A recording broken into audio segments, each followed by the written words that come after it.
Hi, welcome to Undid Yarn. This is episode 36. My name is Heidi, and you can find me as Knitty Girl on Instagram, not on Instagram, on Ravelry and Plurk, and you can find me as Knitty Girl 1 on Instagram and YouTube and Twitter. Hi everybody. I'm kind of in the middle of frantically dying for the Yellow Rose Fiber Festival. But I need to put out this podcast because I learned that we're going to have our internet cut off for the weekend. I don't even know how we're going to do the whole weekend without the internet because I love to watch Netflix.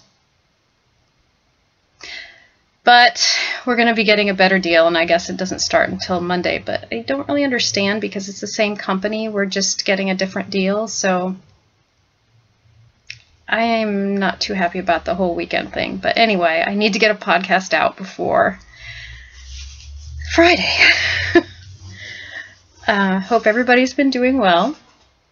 We had a really good Christmas. We went to Florida and visited the in-laws, and I will talk more about that when we get to the weekend review. I hope you guys are all doing well. Why don't I go ahead and get started? I'll start talking about what I've been working on. I've only been working on two things. And here's the first one. This is Mirabelle, and it's by Stephanie Felkman. Oh no! Oh great, now I gotta sit here and pick up stitches. I will keep talking while I'm doing this. I just pulled out the stitch holder. I don't know how I did that. I must have undone it when I picked it up. But Mirabelle is the poncho I've been talking about knitting, and I'm using Undid yarn. It's my D. weight, the werewolf base, and it's in the Neon Shire colorway that I dyed for myself. I really like the Shire colorway. But I wanted to try something a little bit different. I just wanted to see what would happen. So I used neon colors instead of the regular colors that I normally use. And I am half done with it. So this is a hoe. Let's see if you can see it. It's on stitch holders, so it might be a little hard to see. But that's pretty accurate in the color. I really like it. I like the pattern. It's going to be 2 rectangles. This is the first one. And instead of sewing them together with mattress stitch, which part of it I might have to do. It's going to depend. I was thinking one of them I might do a 3-needle bind off, and the other side just do the mattress stitch to put them together, because they have you bind off. But I like the 3-needle bind off, and it holds up pretty well too, especially in areas where there's a lot of movement. It's really good for shoulders. And so I'm guessing, or hoping that I'm going to do maybe I can get both shoulders pieces together and 3-needle bind off them, and then the one on the bottom, the one that's on the other end, I will mattress stitch. So this is this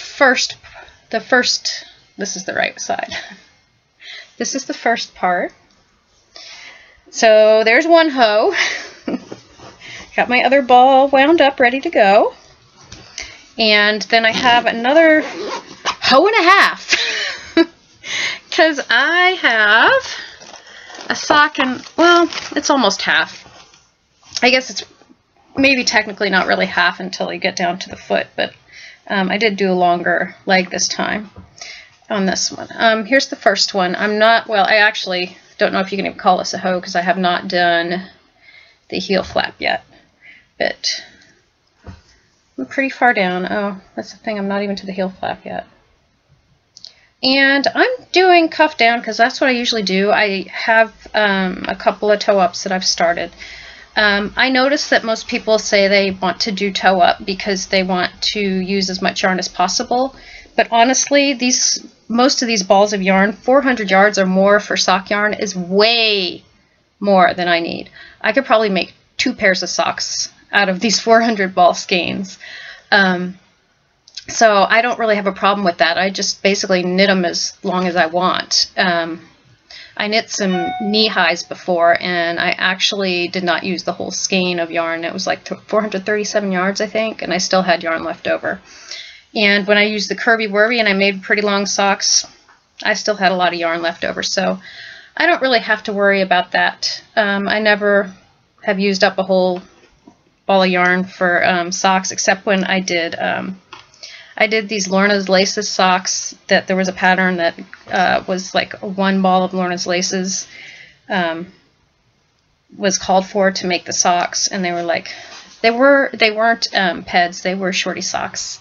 And I think that I used almost the whole skein, but that's the only time I have ever used a whole skein of sock yarn, as if it's 50 grams. And actually, even the 50 gram ones, often I have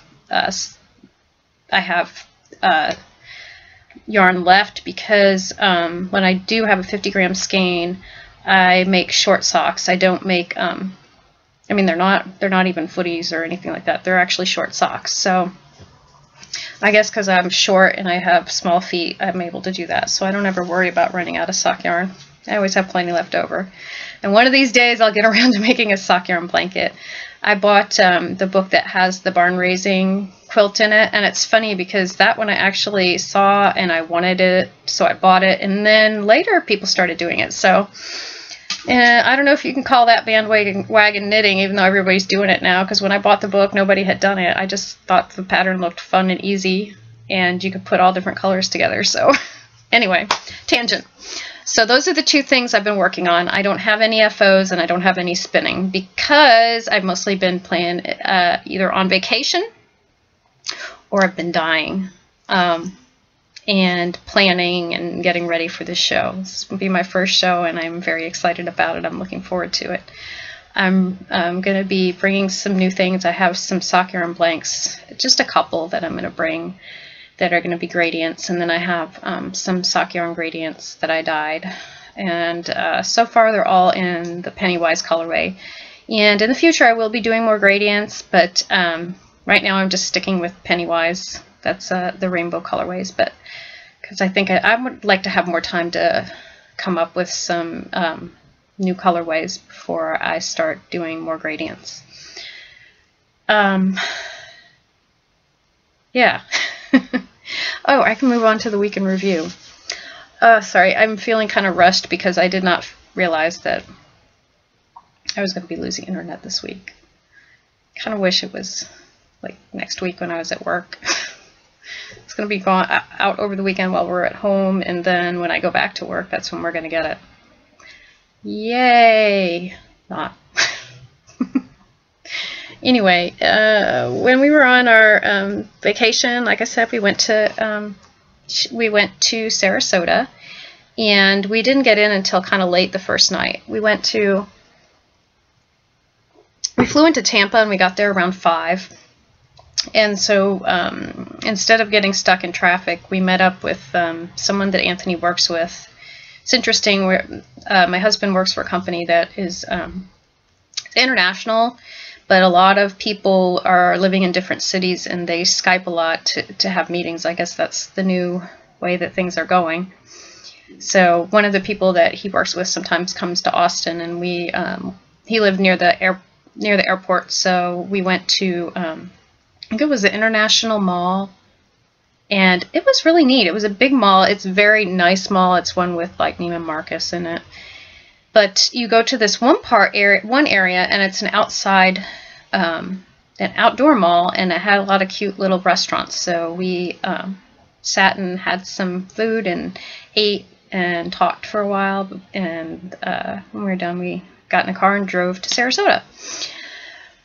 It was really crowded at the mall that night. The first 2 places that his friend wanted to go to were so packed we could barely move, and the seating was like over an hour-and-a-half wait, and there were a lot of people having holiday parties because it was the 19th. So we ended up just going somewhere we could actually sit down and talk to each other. So that was nice. And then the next day, we got in that night and hung out with his parents for a little while, and then the next day I don't remember what we did in the morning. Family stuff, I guess. I don't even remember. We had plans in the morning though. So in the afternoon, I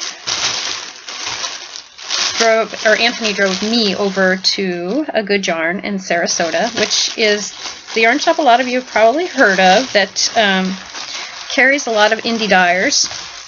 I thought the card was in here, but I can't find the card right now. It carries a lot of indie dyers, and you may have heard about it from Steve of Dramatic Knits because he has his yarn in the shop, the Leading Men Fiber Arts. And I was looking through all the stuff, and there's so many things I wanted to buy, but I limited myself because, well, you'll see later. I have quite a bit of enabling. I kind of fell down this Christmas. But anyway, I was looking around the shop, and I did buy some signature needles. I don't think that... Oh, did I put them in here? No, I don't think I put them in here, but they carried signature needles. That's the first yarn shop I've known of that carried them. The only time I've ever seen signature needles in the wild, so to speak, is at Stitches. But I never felt the temptation to buy them until I saw them in the shop. I was like, you know, I tried almost every other needle.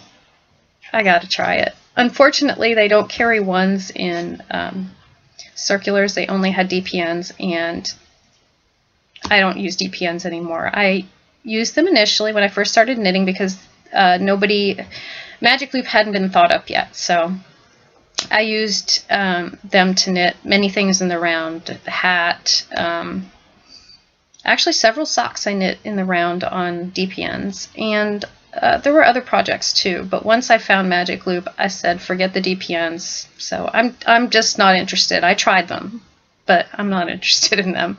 I really like Magic Loop. I don't have to worry about the stitches falling off, and I don't know. I just like, to me, it's a lot easier. It has a lot less needles to deal with. That's what I prefer. So since they didn't have ones, I decided to go ahead and get, I think I got 6s because I was trying to think of the next size I use the most. And mostly I'm knitting socks and shawls are usually on thin yarn, but they're usually on bigger needles. And I think normally it's like a 6 to 8 that I use. And then if I knit worsted projects, it's a 9, but I don't knit as many worsted projects as I used to. I have a lot of worsted yarn, but I don't use it as much. So I went with the 6s. And I'll let you guys know when I decide to use them. I haven't used them yet. But the other thing I did was look through the shop, and they had a lot of indie dyers. But because I've been stashing for quite a while, I have most of the indie dyers. I already have Leading Men Fiber Arts. I have a lot of Socks That Rock. What else did they have? Sweet Georgia. They had a local, I think it was a local dyer, because there was one dyer in there that I hadn't heard of, and I'm pretty much a yarn hoarder, so I know most of the indie dyers, except for like the brand new ones, or the ones that are probably local to certain areas. But I did not have any 3 Irish Girls, and so I was looking through their stuff, and they have these new gradient yarns that are really pretty. So if you are looking for gradient yarns, I would recommend looking at their stuff. They have, I think they had about 5 or 6 colors. And you could either get them in mini skeins, which is what I did for the Octopus colorway, which is a special colorway that they dye for A Good Yarn. That's the other thing that's cool about A Good Yarn, is that they get the indie dyers, several indie dyers, to dye them specific colorways only for their shop. And this one is called Octopus Garden. Oops, there's the price. That's not the name of it, sorry. Octopus Garden. And I went with the mini skein set. So instead of getting, this is pretty much what it looks like. And then these are some of the colors that are in it, except minus, it looks like minus the blue and maybe the black. But I would like to knit a shawl with this. At first I thought maybe I would go back and forth between colors, but since they all have an equal amount of colors, I'm not really sure how I'm going to do that. But I know I want to knit a shawl with it.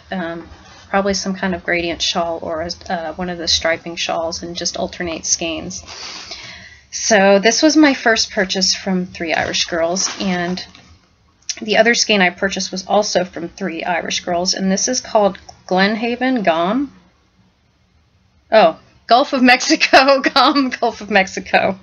And this is 80% merino, 10% cashmere, 10% nylon. And it's 370 yards. And I bought this one because this is a color that's out of my comfort zone. I don't normally buy things that are blue and green like this, but I thought this would be a nice, it's got blue and green and then a dark green. I almost thought it was black, and I think there's actually some gray in here too, but this is definitely something I don't normally buy, so I wanted to try that. And let's see, the gradient is in there, must just be their sock yarn, 80% merino, 20% nylon, 430 yards. So those are the two things I bought at Good Yarn. And I will have to tell you, that is an amazing shop. The owner was very friendly. I talked to her for a while. She has a spinning group that some of the podcast, well, not all, Minerva Turkey is a podcaster, and she goes to that shop. And Jerry Brock makes spindles. I think I showed you, I've bought one of her spindles before. And she goes to that shop too for a spin-in, but the spin-in unfortunately was the first of the month, and that was like the third of the month when I went in. But that is a yarn shop that if you are in Sarasota, I would definitely check it out because it's so wonderful for ending dyeing stuff. And they did have a decent amount of fiber, and she had spindles, a couple of spindles in the back, and some blending boards and cards. So, oh, and half the shop is also needlepoint, and I know a lot of people are getting into that right now. So this shop has about everything you could want as a stitcher. So that's what I got at a Good Yarn. And we had a couple of parties. Oh, I forgot to mention, before we went on vacation, we went to a holiday party for my husband's work, and it was a lot of fun. I posted on Instagram. They had, the band was people that he worked with, and then they had a DJ after that, and they had lots of food and lots of drink, and they even had an after party. We didn't go, of course. We're not 20s anymore, but a lot of people did go to the after party. And the nice thing is they had buses to take people to the after party, and they had free taxis and stuff, so they wanted to make sure everybody was going to be safe. And then 2 days after that, we went to a football party at one of Anthony's co-workers' houses. They had made tamales, which is something that people often have for Christmas here in Texas, and watched a game on like this huge screen. We were like coveting that TV. It was so big. It took up almost the whole. It took up a whole wall in their room. It was like having a movie screen in your house. It was so awesome. And they had blackout curtains in there, so you couldn't even, like, you didn't even see that it was sunny outside and that it was outside. You felt like it was nighttime. So anyway, that was fun. And then, of course, we went to a party with the families when we were in Sarasota, and we got to meet some of their friends that they hang out with. And actually some of the other family members who live in different parts of the United States have also come down to stay there for the winter. So that was interesting. We got to see them too. So we had a really good time. It was a whole week. Did nothing but eat and sleep and knit and go to parties. So anyway, that was fun. And so I did get some enabling there, but then there were so many sales going on afterwards that I kind of fell down. I had been really good for a while, but not anymore. So anyway, what I have been watching is several things. I finished season 4 of Lost Girl, and I want to see season 5 now, but I have to wait. I think somebody said there was some way to watch it online, but I want to be careful. I don't want any viruses on my computer. And then I watched the whole, or we finished watching the season 3 of American Horror Story. And at the end of it, I'm like, now we know who the Supreme is, and we're not going to see these people anymore.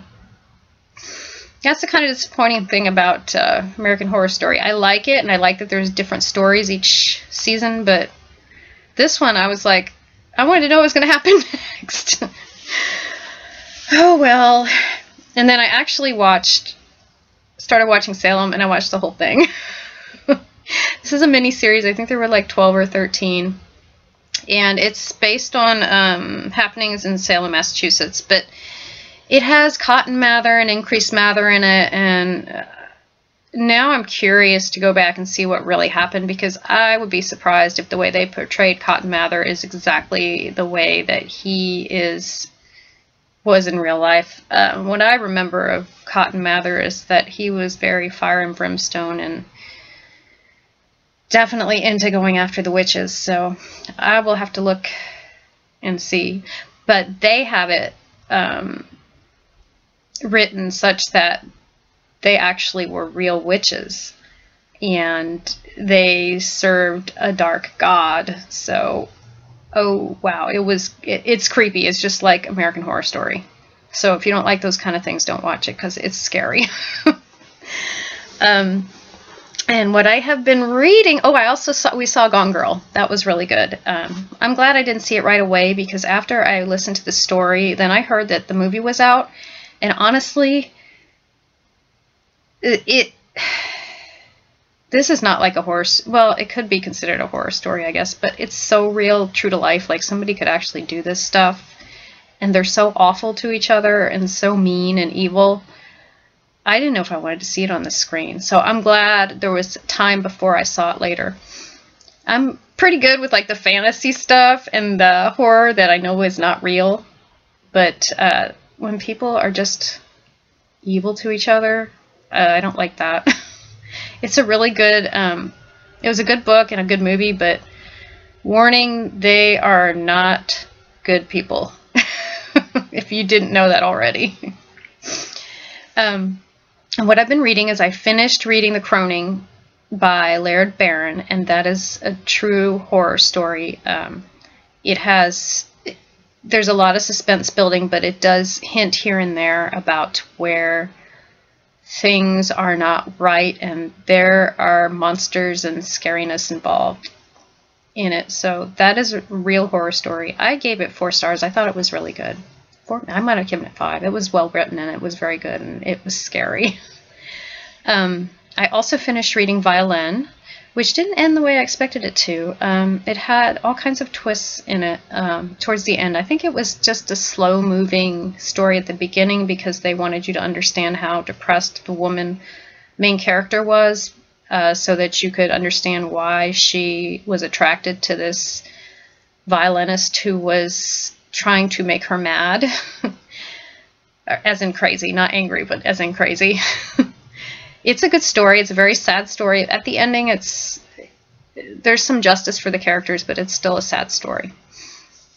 And I'm also reading Free Bird. It's called Free Bird, Work Free, Live Free. And it's written by one of my pastors at my church. His name is Rick Schertz. And I'm not sure exactly what's going to happen in the story, but it's written in narrative style like a story. It's not like some books, spiritual books that you read that give examples of people and then talk about how they could have done things better or done things differently. This is a story about a person, and you're going through it. It's a businessman who's been successful, and he's going through something. I forget if he lost his job or if he's just questioning where he wants to go, and he ends up playing golf with a pastor. And he doesn't want to go because he's afraid the guy's going to try to convert him. And then they start having these conversations about life. And it's supposed to be about how you can feel free in your work and your life, and be happy in your life. So I'm interested to see where he's going to take it. I don't know yet. I've only read about 5 chapters so far.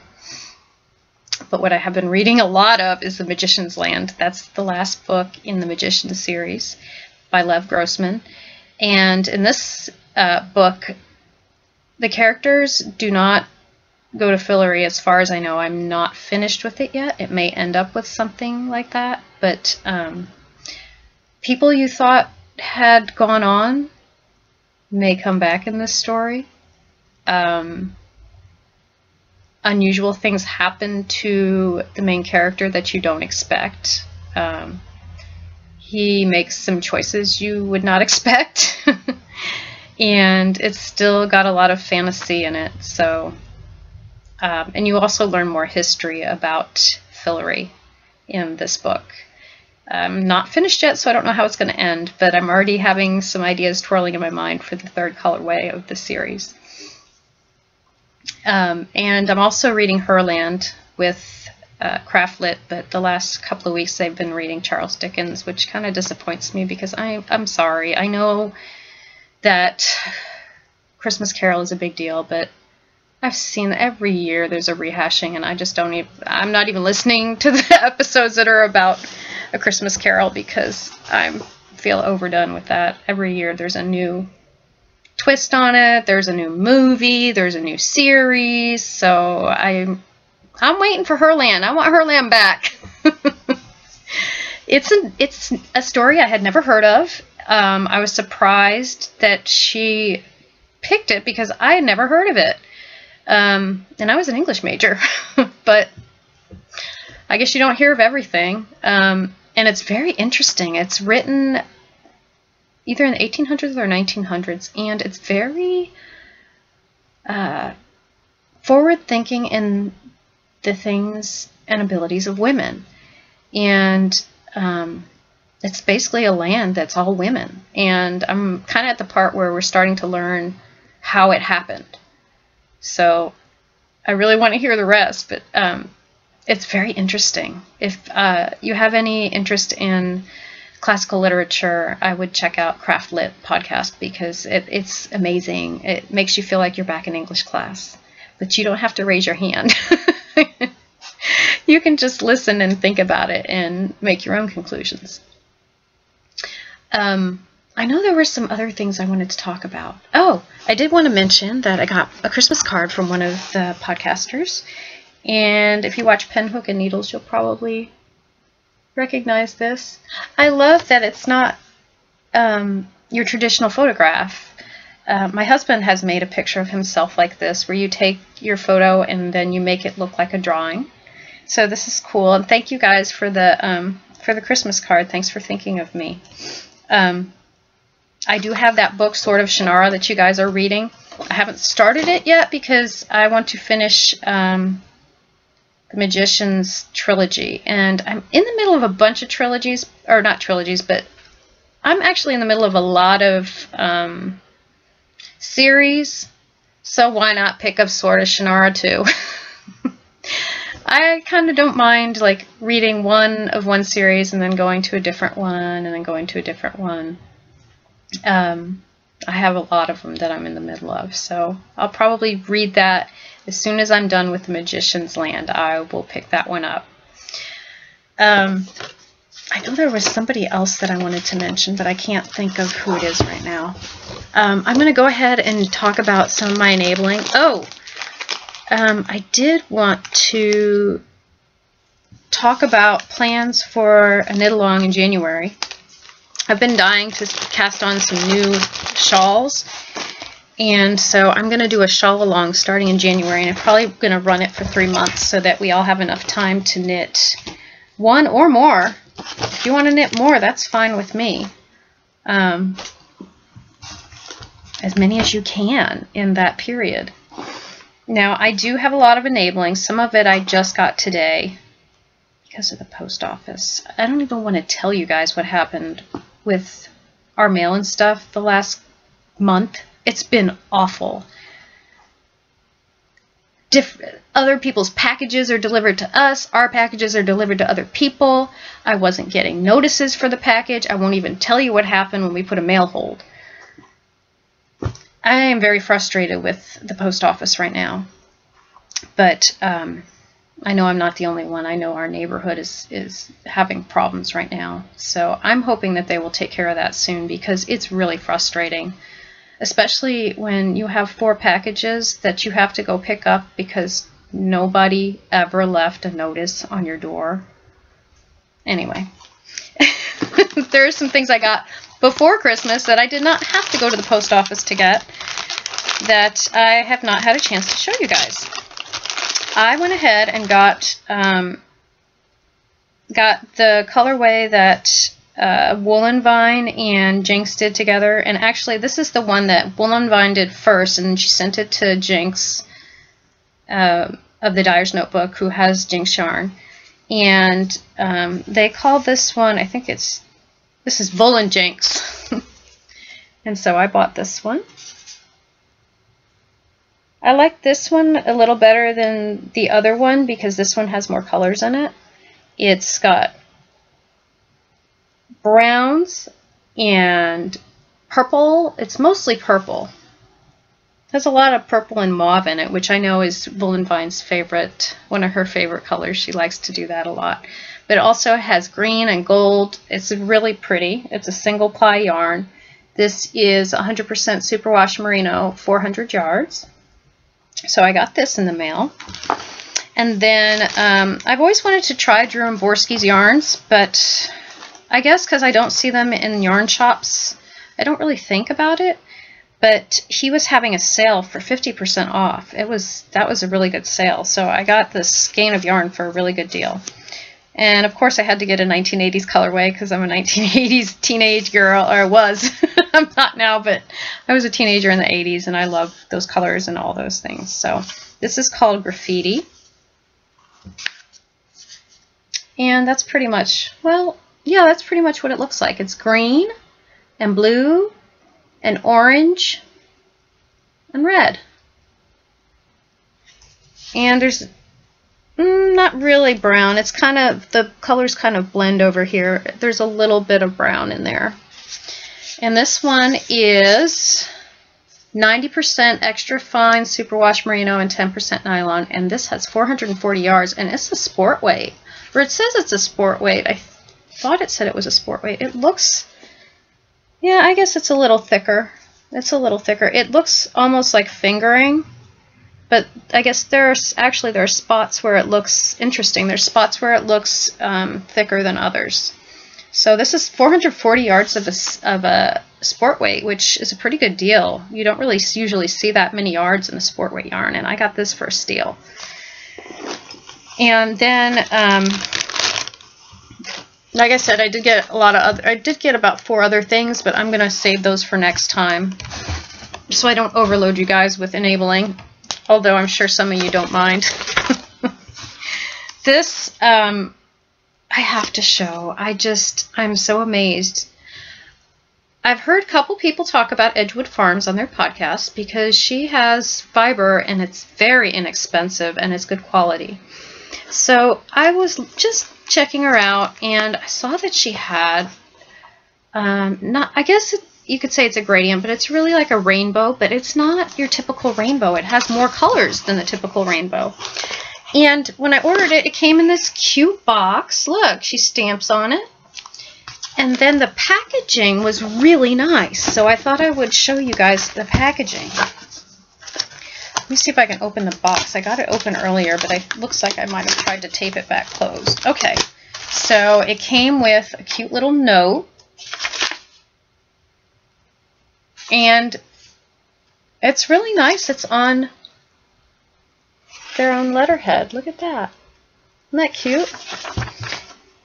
And of course, you know, I got the order.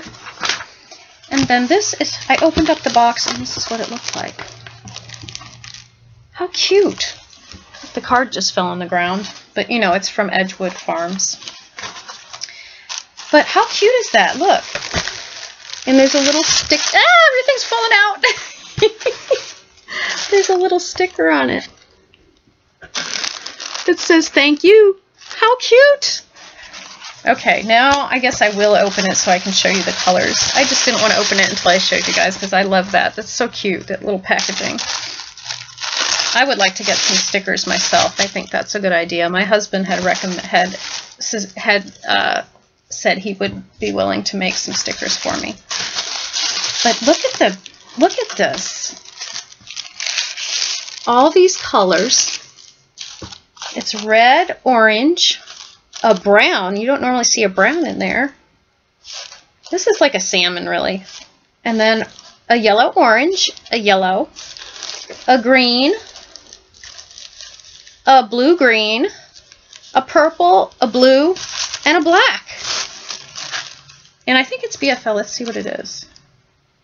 Oh, no, it's Micron Merino wool. Do you remember when I did that Western Sky Knits 100% merino? That was my favorite spin so far. It felt so luxurious when I was spinning it. This is going to be a joy to spin. I'm really looking forward to it, but I'm going to have to think about what I want to do. I had also went back and looked at what I had planned to do for this year. You know, my resolutions. And the only one I met was knit a sweater. I did knit a sweater, but it was a wonky sweater, so I guess I'm going to count it. But in a way, my goals were like a fail this year. My other goal was to crochet a sweater. And let's see if I can show you. I'll show you what I did so far on that. I started it at my crochet group several months ago. And that's all I have. That is it. Fail. That's a fail too. And I even think I'm going to have to rip it out because I don't think I got gauge. So yeah, I didn't get that one done either. And then my other one was to use my Cricut loom, which guess what? It's still sitting up there in my closet. It has not moved since last year. Didn't do that one either. And the last one was to learn to Navajo ply. I didn't attempt that once this year. But at least I am signed up to take a class from JC Boggs on Navajo plying at DFW Fiberfest. So I got 3 hours with a good teacher to learn how to Navajo ply, and darn it, if by the end of that, I don't know how, but I am going to be doing it. Actually, I have done it, but every time I do it, I overply and it doesn't look good. So I'm hoping that a class will help me out, because classes have really helped me out with my spinning in the past. I'm about ready to finish, and I think I wanted to let everybody know that I'm going to do my best to respond to messages and everything, but for the next couple of weeks, I might be slow on responding to you guys because I have to dye a lot of stuff to get ready for the show, and on top of that, I have to go back to work on Monday. So wish me luck at my show. I'm very excited about it. If you're going to be in the area, please come and check me out. Stop by and say hello at the Undead Yarn booth. And yeah, I hope you enjoy your New Year's Eve. Have a great time, and take care of yourselves. And I will see you in the new year, probably sometime after my show, which is... it's in 2 weeks. I can't remember the date off the top of my head, but it's in 2 weeks. Anyway, with that, get busy knitting or get busy dyeing. Bye, y'all.